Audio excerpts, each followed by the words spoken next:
Hey parents, it's Kate from Wholehearted Family. I'm a certified hand-in-hand parenting instructor, and I just wanted to take a few moments today to send a video out about tone and body language and facial expressions. When you combine those three things, it really is what creates the energy in a house, right?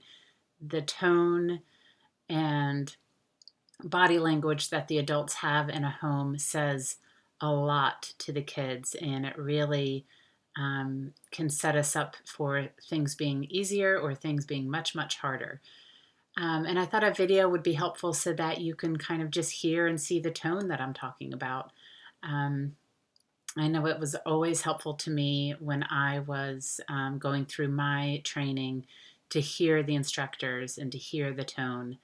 Um, And I just want to say this is such a continuum um, of where we are on this spectrum of how we speak to our children. When I am around parents who are just so patient and gentle and, um, empathetic in response after response after response, need after need after need that their children are having. It's just really incredible to watch. And I know a lot of work has gone into that. It does come easier to some than others. For people who were raised by parents who spoke very gently, it's certainly going to come easier. If you came from a home where, there was a lot of intensity and stress, or if the way your parents dealt with problems was yelling, it's going to be a much harder road. To consistently come to your children and the whole host of ups and downs that a child can have during a day, a week, a school year, to come to them over and over again with a steadiness and an emotional openness and empathy and ready to listen. It's a process, and so it's something I practice every single day.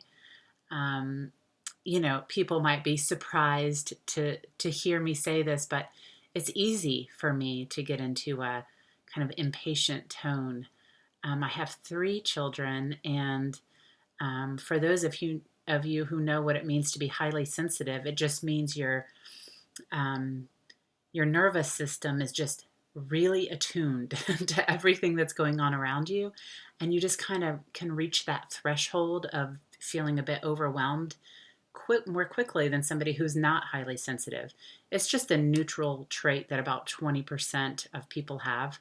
Um, Nothing good or bad about it. It's just the way we're built.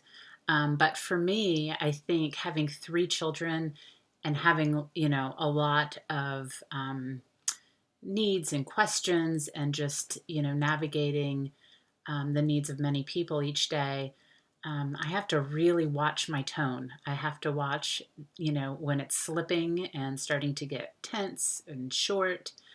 Um, and so, I just think it's worth taking some time to think about. Most days, just I wake up in the morning and I think, regardless of what happens today and how things go, and if it's an easy day or a difficult day or whatever is going on for my kids and myself, I'm going to just start my day with a loving and gentle and steady and patient tone and energy. And it helps me tremendously. I know it helps them, to just greet the day with warmth and patience. And so, you can consider this just kind of fake it till you make it sort of idea. I'm definitely not always faking it when I wake up. I often feel this way truly. But if I don't, like if I didn't sleep well or I'm not feeling great or, we're parenting in a pandemic right now. We're all dealing with varying levels of stress and overwhelm on any given day. If I'm having one of those days when I wake up, I'm just kind of putting that aside and intentionally saying, I'm going to greet my child, the first one I see. I'm going to use touch and a soft stance. I'm going to give hugs and rub their heads and kiss their cheeks and, you know, greet them to the new day that we're having and just let them know I'm here, I'm available, I'm glad to be with you today. That's what our tone and our body language communicates. It's not saying that overtly, I'm glad you're here, and we're going to have a great day together. But just knowing that your tone and the way you come to them is speaking volumes to them. And, on the flip side is when we're kind of tense and stressed and snappy and, um, you know, responding in rapid fire, and just, that speaks volumes to them as well. They are experts at, having a radar for sensing, is my mom or my dad available to me? Are they open to me? Are we connected right now? And our tone and body language is really what communicates that to them.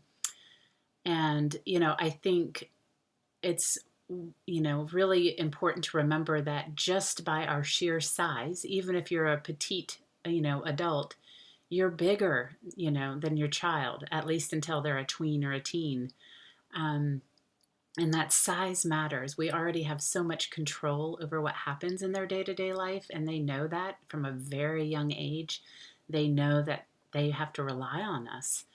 And so, remembering that our size coupled with our control and power, it can be very intimidating. And our tone and our facial expressions and our body language, that all has a huge impact on how they feel with us, how they respond to us, whether they're open or whether they're shutting down to us. So I think just speaking even more gently than you think you need to, I'm not talking about lavishing on praise for everything they do. There's really no need for that. But just, just being there, getting down on the floor with them, sitting down in a chair so that you're more their height, being physically affectionate and close. People need touch. We need hugs. We need snuggles. These are all so important for us. And, and then your tone, the way you speak with them, the words you use. I posted on social media today that sarcasm really does not have a place with children. They don't get it. It can be confusing, and it can be hurtful even. So, just remembering who we're with, and just speaking to them in the way that we would want anybody else to speak to them, right? I mean, we want our children to be treated well, and that starts with us. And we're with them so much right now. I know it's so hard. Parenting in a pandemic, it's crazy. We're going through crazy times. And so, along with this message for us to check in on our tone with our children, I think it's also important for us to check in on our tone with ourselves, and don't be hard on yourself. This way of parenting might seem easier to some people, and for some people it's really hard.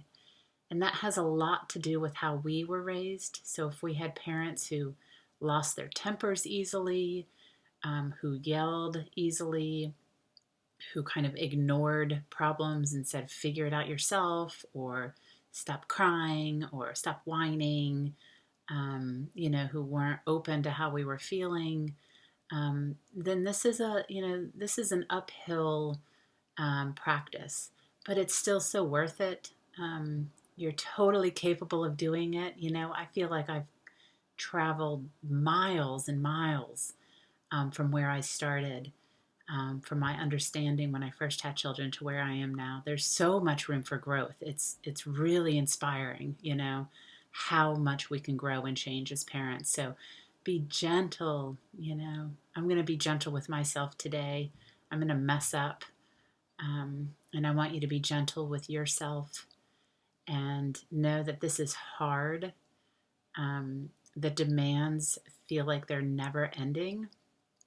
And, I think the best thing we can do is give ourselves time and try to be intentional and, write yourself little notes for the things that are important. You could just write the word tone and stick it on your fridge. I'm a big fan of reminders because we're busy and we have a lot on our minds, so we might not remember. But if you're in the kitchen and you're getting snappy and you see the word tone on your fridge, take a long, slow breath. Stretch for a minute. Remind yourself, oh my gosh, I love these kids. Let me show it in the way I speak to them. Sometimes I just think, I have so much love I could burst, and I know what I mean. And now what I need to do is speak in a way where they feel that love. It's one thing for me to have it on the inside and feel it for myself, but let me speak to them in a way where they are feeling it.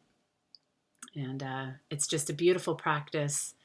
It's a constant practice. I work on it every day, and I slip up every day. And if I'm doing well and being intentional and aware, I can bring myself back around and greet them again, or apologize. Hey, I'm really sorry. I just lost my temper. Or, God, I sounded kind of snappy right then. Like, can I do a redo?